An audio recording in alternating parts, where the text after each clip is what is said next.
Hey, what's going on, everyone? Teddy here, and today we're going to take a look at the recently released indie title Witch Hunt. Witch Hunt was released in the fall of this past year. This is a horror game set in an 18th century village called Belleville and the woods surrounding it. So let's go hunt some monsters.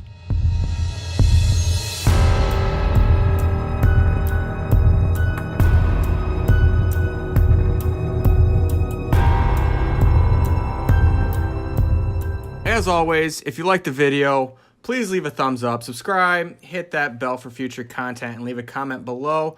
I'd like to know what your thoughts are on the video, what else you might want to see going forward, and what you're currently playing. I'm always looking for new games, new or old, so shoot me a recommendation. All right, with that out of the way, here we go. We are immediately dropped into Belleville. The small town and the atmosphere and the tension are immediately present in a very, very dark game. We're introduced to three characters, a trader, a priest, and the mayor of the town. The game does a really good job of helping you understand the mechanics of the game. Initially, we can see the really nice trader shop. It has perks, silver bullets, a compass, crosses that you're going to need, totems, a lot of very different things that allow you to play the game in a different style. You kind of choose a little bit. Are you going to be a little bit more stealthy?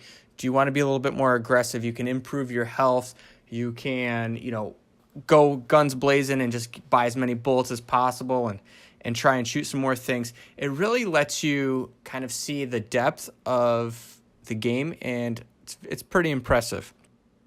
I appreciated the first town walkthrough, how the game introduced me to my bag, how I really should be inspecting and searching everything, and the sounds were shocking. I mean, even the flapping wings of a bird took me by surprise and made me jump when I first got into the game.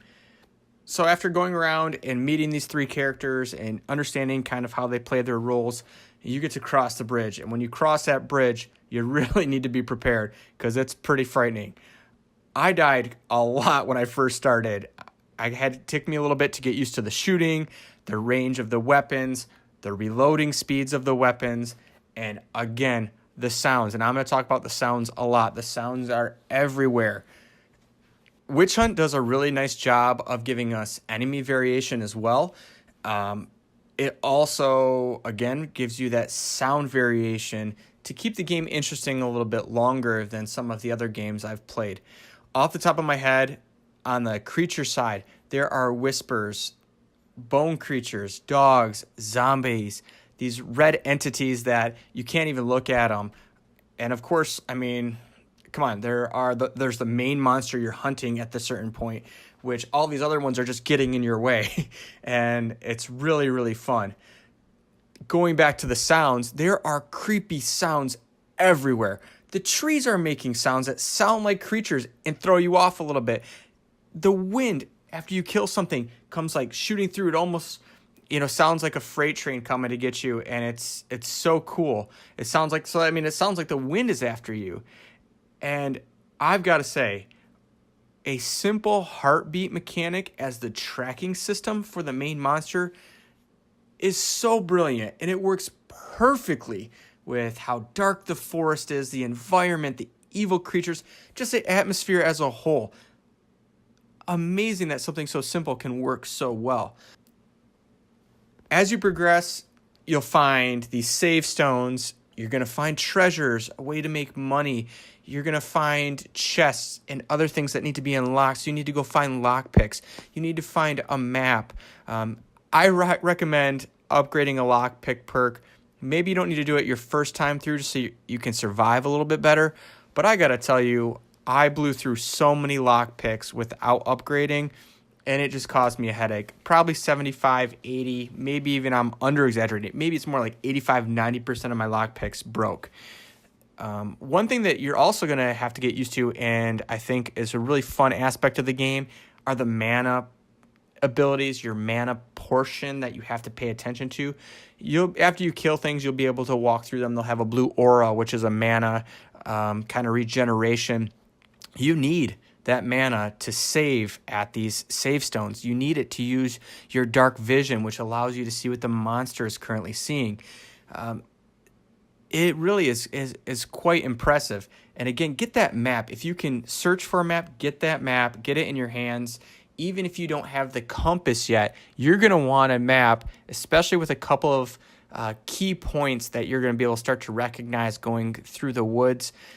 You'll get a better understanding of where you are and how to navigate from there. So definitely search around. So with all of that said, the game isn't perfect though, not by any means. The graphics are decent, not amazing. The animations are passable and decent, but they're not going to blow you away. They're not going to blow your hair back. I played the game for about 10 hours so far. I'm going to continue to play it because I'm a little bit farther along than I'm going to go for in this review, and I want to see where the game is going to go. But the sounds do become a little bit more recognizable, a little bit less scary after that long. The heart meter is definitely needed. I will say that 500 meters is a really large circular area to try and find that monster. There were way too many times that I lost track of it, thinking I was going in the right direction and I wasn't. The heartbeat will get faster the closer you get, and that's really the indication. If it starts speeding up, you're really close. Look around, find it. I think there could be a little bit more to the story itself. You're introduced to Belleville, kind of a brief introduction to the story and why you're there, but it would be so cool, and maybe I'm just not there, but I haven't found enough lore or more development of, the history and the background and why this world is important to me. So that might be something that I would want, something a little bit more meaningful on the story side and on the lore side, but that's just, me being a little bit picky. At the end of the day, where does Witch Hunt land on the Teddy scale? For me, it's a 7 out of 10, and for $10 on Steam, that's impressive. Maybe a 7 out of 10 to some people isn't much, but when you're doing, if I hit an 8, 9, or 10 on my scale, you're talking top end game. A 7 for an indie game for $10, well done. I'm super impressed. I thought that although the graphics maybe need a little bit, the animation complaints I had, and again a little bit more on that story would be great.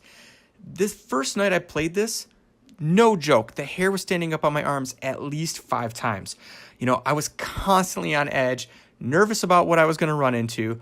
I was constantly turning back around to make sure that I wasn't going to get hit from behind by a creature that I missed. I would move slower through the map when I get to certain spots. I enjoyed it, and I enjoyed that as I progressed, I got better at the game. My character's perks helped me get better. I loved the upgrading system, even though it might be minimal compared to a AAA game. And I'm telling you, when I finally took down that insane werewolf, that was like the end. I was so pumped. I was screaming in my chair. I was so excited. You take down that first creature, and then the game progresses, and that's where I'm at. I'm at a point where I get to really hunt the witch, and it's a lot more in depth. It's telling me to do some more things, so I'm really looking forward to what I have to do next. There's plenty of exploration. The atmosphere is amazing. Plenty of jump scares.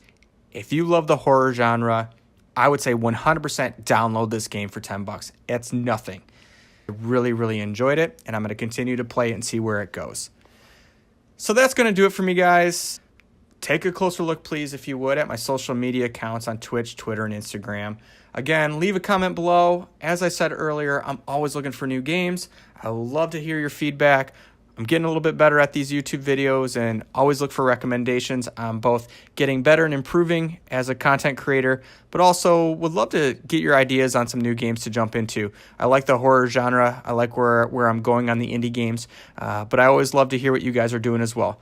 So thanks for watching, and I will see you all soon.